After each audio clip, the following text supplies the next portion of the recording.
नमस्कार दोस्तों, क्या चना के दाम 6,000 रुपए के पार जाएंगे?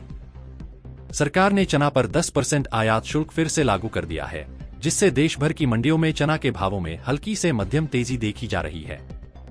आइए जानते हैं कि इस फैसले का बाजार पर क्या असर पड़ा और आने वाले दिनों में चना के भाव कहां तक जा सकते हैं।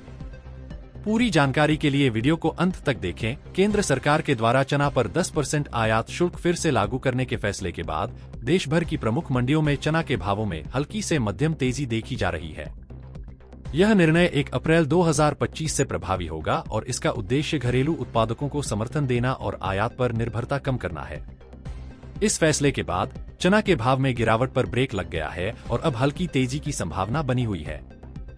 कल के मंडी रुझान बताते हैं कि दिल्ली की लॉरेंस रोड मंडी में चना के रेट 50 रुपए तक बढ़े हैं। इसके अलावा सोलापुर, लातूर, इंदौर, कटनी, कोलकाता, देगलूर और बीकानेर जैसी मंडियों में चना के भाव 50 रुपए से 200 रुपए प्रति क्विंटल तक बढ़े हैं।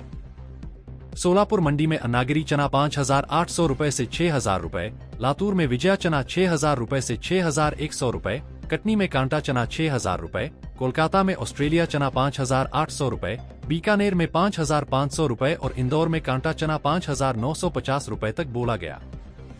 हालांकि कुछ मंडियों जैसे अकोला और जालना में भाव स्थिर बने रहे हैं। राजस्थान की हाजिर मंडियों के ताजा भाव की बात करें तो बीकानेर मंडी में चना 5,200 रुपए से 5,550 रुपए, रामगंज मंडी में 5,100 रुपए से 5,380 रुपए, गजसिंहपुर मंडी में 5,176 रुपए से 5,200 रुपए, दूनी टोंक मंडी में 5,180 रुपए से 5,240 रुपए और रायसिंहनगर मंडी में 5,350 रुपए से 5,400 रुपए प्रति क्विंटल तक दर्ज किए गए हैं। व्यापारी इस तेजी को सरकारी फैसले का असर मानते हैं, लेकिन उनका कहना है कि रबी फसल की ताजा आवक के साथ निकट भविष्य में भावों में स्थिरता आ सकती है।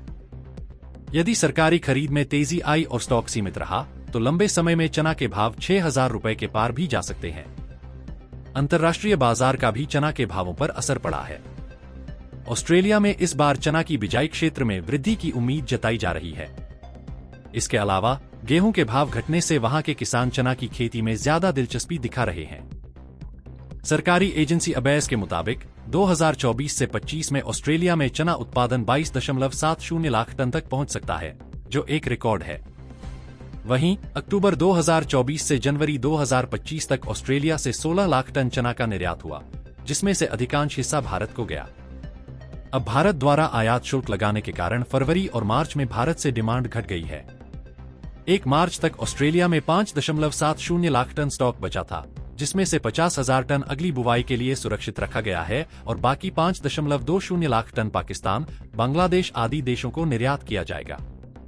ऑस्ट्रेलिया से भारत का रुख हटने के बाद वहां के बाजार में नरमी देखी गई है और चना के भाव लगभग $100 प्रति टन कम हो गए हैं। हालांकि वहां की वर्तमान दरें अभी भी किसानों के लिए आकर्षक मानी जा रही हैं। चना की अगली बिजाई मई से जून में होगी।